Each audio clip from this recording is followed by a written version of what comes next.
రాజకీయ నాయకులకు బినామీలు ఉంటారు అని బహిరంగ రహస్యమే. రాజకీయ నాయకుల బినామీల గురించి ఎప్పుడు పెద్ద ఎత్తున చర్చ జరుగుతూనే ఉంటుంది. రాజకీయ నాయకులు తాము అక్రమంగా సంపాదించిన డబ్బులకు బినామీలను పెట్టుకుంటారు.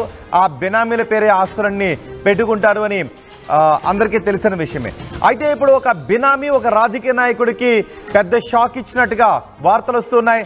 తెలుగు రాష్ట్రాలకు చెందిన ఒక రాజకీయ నాయకుడికి ఒక బినామీ షాక్ ఇచ్చాడు.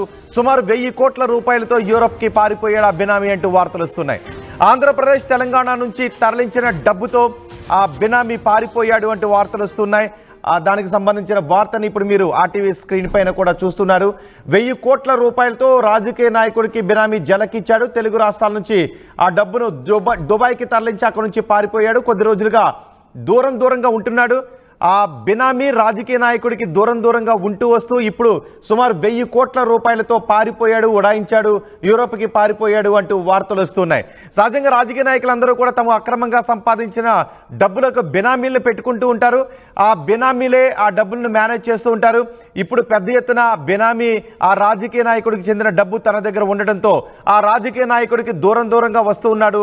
ఆ రాజకీయ నాయకుడికి అందుబాటులో లేకుండా దూరంగా జరుగుతూ ఉండటంతో ఒక దశలో ఆ రాజకీయ నాయకుడు కూడా కొంత అనుమానం వచ్చినట్టుగా తెలుస్తోంది.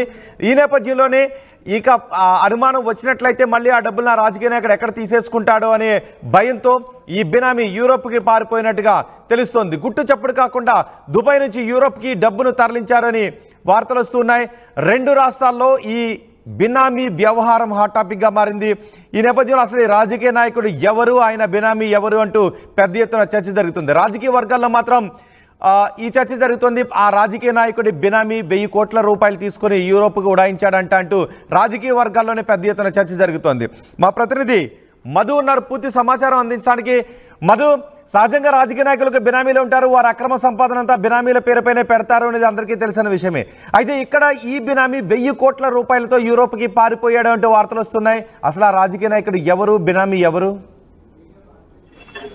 ఎగ్జాక్ట్లీ, నిజంగానే దాదాపు 1000 కోట్లతో ఉడాయించినట్టుగా తెలుస్తా ఉంది. సాధారణంగా రాజకీయ పార్టీ నాయకులు అక్రమంగా సంపాదించిన డబ్బును విదేశాల్లో దాచుకుంటారు. విదేశాలలో ప్రాపర్టీస్, బిల్డింగ్స్ కొంటారు, అక్కడ ఉన్నటువంటి ఇన్వెస్ట్ చేస్తారు, అక్కడ కంపెనీలను స్థాపిస్తారు, అక్కడ స్థిరాస్తులను కొనేటువంటి ప్రయత్నం చేస్తారు. ఎందుకంటే ఇక్కడ సంపాదించినటువంటి అక్రమాలన్నీ కూడా బినామీల ద్వారా ఇలా విదేశాలకు తరలిస్తారు. దుబాయ్ నుంచి యునైటెడ్ అమిరేట్స్, అక్కడి నుంచి తర్వాత అమెరికా, ఇలా యూరోప్ దేశాల్లో విస్తరిస్తారు. అక్కడక్కడ ఆస్తులను కొనుగోలు చేసి డబ్బును అక్రమంగా దాచుకునేటువంటి ప్రయత్నం చేస్తారు. కొద్దిమంది అయితే గతంలో వరల్డ్ బ్యాంక్ లో ఇలా, తర్వాత కొంతమంది స్విస్ బ్యాంకులో, ఇలా రకరకాల బ్యాంకుల్లో దాచుకునేటువంటి వారు ఇప్పుడు కాస్త తెలివి మీరిపోయారు. అక్రమంగా సంపాదించినదంతా కూడా విదేశాల్లో అక్రమ ఆస్తులు కొనుగోలు చేస్తా ఉన్నారు బినామీల ద్వారా.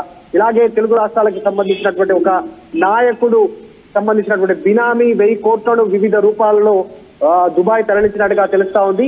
తరలించి అటు నుంచి ఆ విశ్వసనీయ బినామీ ఎవరైతే ఉన్నారో అసలైనటువంటి నాయకుడికి టచ్ లో లేకుండా దూరంగా ఉంటున్నట్టుగా తెలుస్తా ఉంది. కొద్ది రోజులుగా వ్యూహాత్మకంగా దూరంగా పెట్టి ఆయనతో కాస్త అంటి ముట్టినట్టుగా ఉన్నట్టుగా తెలుస్తా ఉంది. ఆయన ప్రత్యర్థి వర్గం ఎవరైతే ఉన్నారో వారి వర్గంలో చేరిపోయినట్టుగా కూడా ప్రచారం జరుగుతా ఉంది.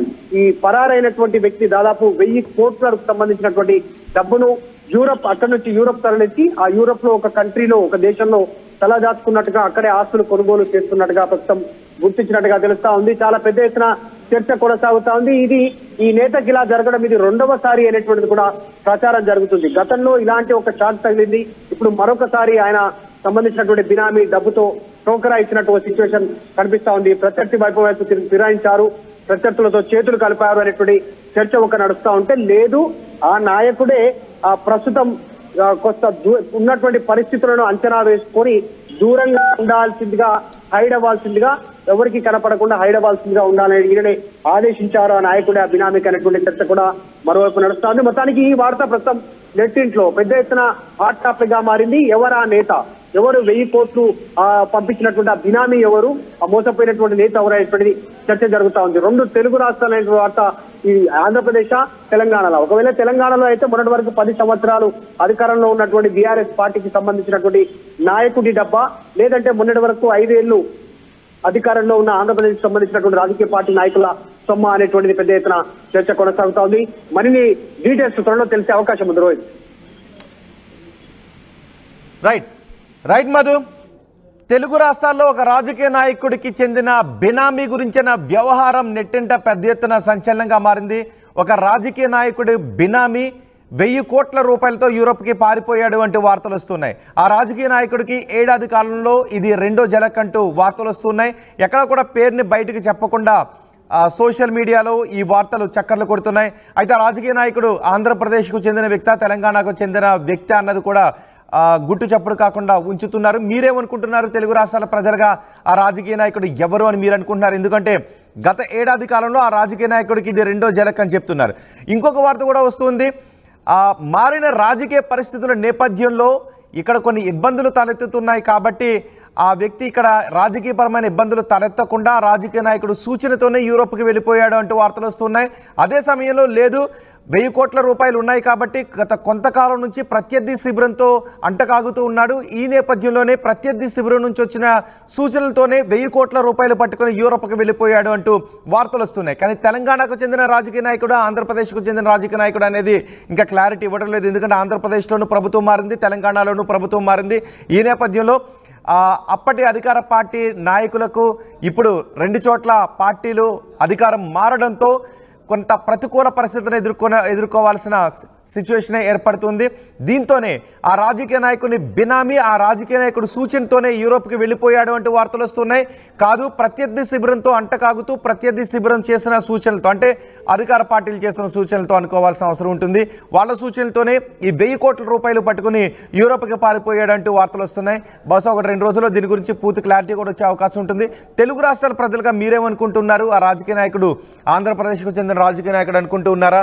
తెలంగాణకు చెందిన రాజకీయ నాయకుడు అనుకుంటూ ఉన్నారా? ఏ పార్టీకి చెందిన రాజకీయ నాయకుడు అనుకుంటూ ఉన్నారు? ఆ నేత పేరేంటని మీరు అనుకుంటూ ఉన్నారు? మీ అభిప్రాయాన్ని కమెంట్ బాక్స్లో తెలియజేయండి.